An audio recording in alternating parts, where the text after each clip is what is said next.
Hey everybody, thank you for tuning in. Real good to see you guys again. I hope you all enjoyed last week's 15-minute Pharmacist in the Corner session on vitamin A and hypertension series. Hope you got a little bit of information out of it. And by the way, if you do get any information out of any of these series, feel free to share it, give me the thumbs up, or let me know how you feel about it. I'm always open to suggestions. And if you do happen to run across something that doesn't really sit right with you, something you don't quite understand, you can go ahead and shoot me an email. Go to my website, and I'll give you the information on that a little bit later on. So we're going to go ahead and get started now. Today we're going to talk about vitamin B1 as our vitamin, and we're going to talk about cervical cancer. Now, my name is Michael Hooks, and I'm a consultant pharmacist for National Pharmaceutical Services Associates.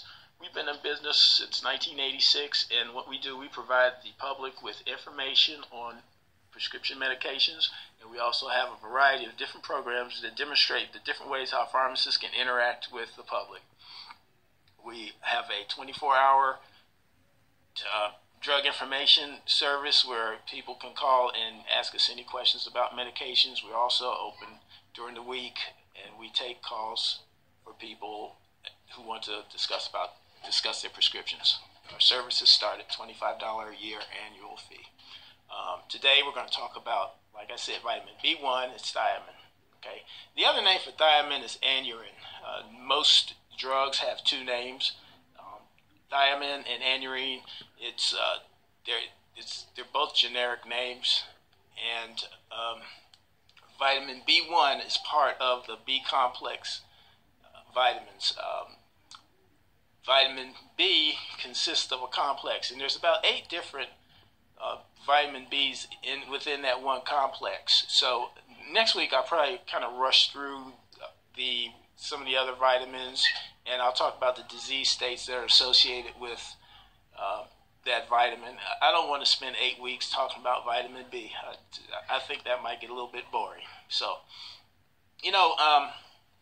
vitamin was kind of discovered kind of like accidentally. There was a disease, and it was called beriberi, way back in like 1850 or so, and it struck a lot of people. It would make them feel like they could not walk. They would go through psychosis, they would vomit, they would have the shakes, and they couldn't figure out what it was. And it kind of represented the people, how they walk in The Walking Dead. That's kind of the idea that I got.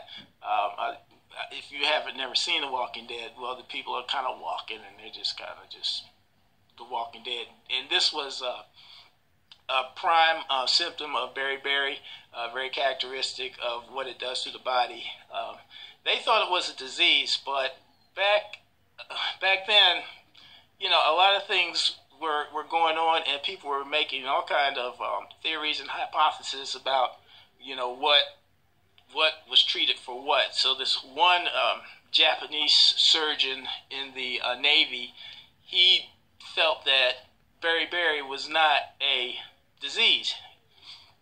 So what he did was he noticed that the Japanese soldiers, or the Japanese sailors, they would be out on the ships for 9 months to a year, and all the Japanese ate back then was just white rice. It was not bleached. It was just straight white rice, pressed and turned out. And they had a very, very high incidence of beriberi. It wouldn't take long before the sailors would come down with all these symptoms. They have an extremely high heart rate. They were numb. They were vomiting. And if they didn't get this under control, a lot of them would start to just go into psychosis and go ahead and die. But it's one surgeon. His name is Kanehiro Takaki. And he felt that beriberi was not a disease, but it was something else. What he did was he added to their rice diet, and it was strictly rice, breakfast, lunch, and dinner. He added barley, meat, he added milk, vegetables, and bread to the diet. And what happened? Well, they no longer had beriberi. And he is the one who primarily laid the footwork for thiamine because he figured that the thiamine was in these food sources, and the food sources would pretty much cure him. So what happened was beriberi turned out to be a vitamin deficiency, and that vitamin was thiamine. Okay, thiamine comes in two forms. Thiamine is thiamine monohydrate and thiamine. Thiamine plain is water soluble. It will go through the system, and you can take it, and it'll go in and out, no problem. The monohydrate, on the other hand, is fat soluble. You have to be careful when you're taking the thiamine. The great thing that thiamine is used for is it causes the carbohydrates to burn fats, and it's a good fat burner. So a lot of people who are trying to lose weight, they'll have some thiamine extra on board. There has been instances where I've actually put together some vitamin combinations for some people, and it included thiamine. And if taken correctly, they would actually lose some weight. Although we're not out here promoting the weight loss, I'm just saying that I've done that in the past, and I was rather successful in this combination that I put together many, many years ago. It is, like I said, it's water soluble. What happens is too much thiamine, especially the monohydrate, can cause liver problems, and it can cause your system to shut down. Most people who take thiamine on a regular basis should be taking it under a doctor's orders. It comes in like 25, 50 milligram tablets. The usual recommended dose for it is like 1.3, 1.5 milligrams. That's very low. So for the most part, you get your thiamine requirement in the foods that you eat. And like I said, those foods are like, milk, barley. It's a lot in fat. It's a lot in vegetables, and there's a lot in meat. Most foods, especially cereal, is fortified with thiamine. So we don't have that problem of beriberi anymore.